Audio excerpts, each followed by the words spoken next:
did, I guess the need for the business occurred to me. Mid-90s at Play School, noticed that the team had great capability for developing new products and they never made it to market. All our best stuff died at prototype or early production. I asked my boss at the time what's going on. She's famous now, her name's Meg Whitman, but at the time she was president of Play School. And she said, there are only 4 reasons why that happens. Target, Kmart, Toys R Us, Walmart didn't want it, so it's not going to get produced. And that just really made me mad that 4 people in the country would determine what a really large toy company could make. So that was the sort of like aha moment of there's a business opportunity to correct this, to broaden this. It wasn't that the retailers were evil, we just needed to sort of balance out the power. And what was happening was we didn't have independent retailers anymore, as many as we used to. So fast forward closer to today, I realized, well, if you just create a community, an online community, that could be the proxy for what independent retailers used to do. They would take risks, they would embrace new products, they loved the story behind a product. Well, individual people like that too. So let's create a community. I describe what we do as citizen commerce even, that we organize a community to level the playing field so the best products can win and the best companies.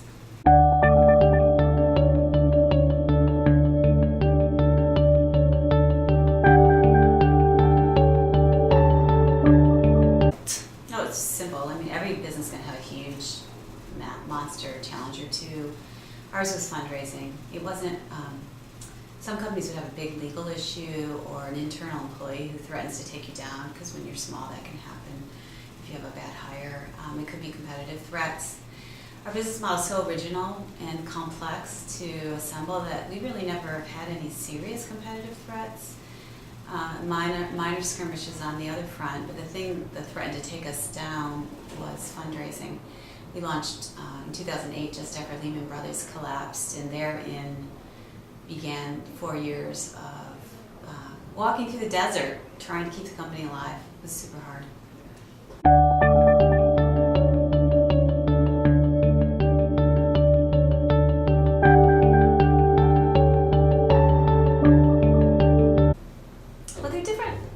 Levels of innovation, and I'm a little bit judgmental about that because I think entrepreneurship, I think, first of all, I'm an entrepreneur, so when I think of innovation, I kind of go there quickly, right? I think about people who create businesses. So I think there are 2 kind of classic threads for entrepreneurship and innovation. One is the optimize or borrow an idea from one area and bring it into another.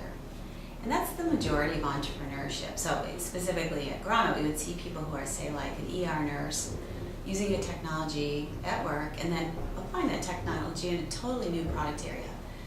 And so whether it's reducing costs or improving speed or efficiency, that's what most innovation and business creation is about. Then there's a smaller bucket, which is the truly attack the white space. Nobody's ever done this before. Really putting disparate ideas together and inventing something. So I would put the companies that inspire me are those.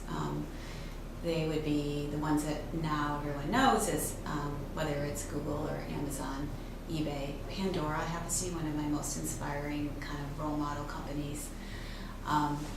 Those are the ones, for me, if I were starting a company, those are the only ones I want to start, because if you're the leader, if you're inventing something, you're not worried about copying or optimizing against somebody else's business. You can create what Peter Thiel calls a monopoly in his book 0 to 1. It sounds like a negative word. It's not in his context. It means perfect competition is terrible, because all it does is reduce the ability for people to actually make money and fuel their businesses for sustainability. It actually reduces businesses to nothing or disappear. If you create a positive competition, where you do something really, really unique, like Pandora did, initially they had a monopoly, and you can sustain it, you can actually create more value for yourself in terms of the business with your customers and the world as well, because you're not in some kind of death spiral competing over price with some other business. You're totally focused on innovation, less focused on what other people are doing.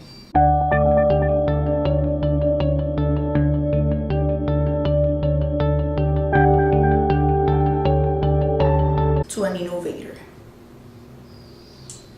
Well, people always want to know what it takes to be an innovator or an entrepreneur.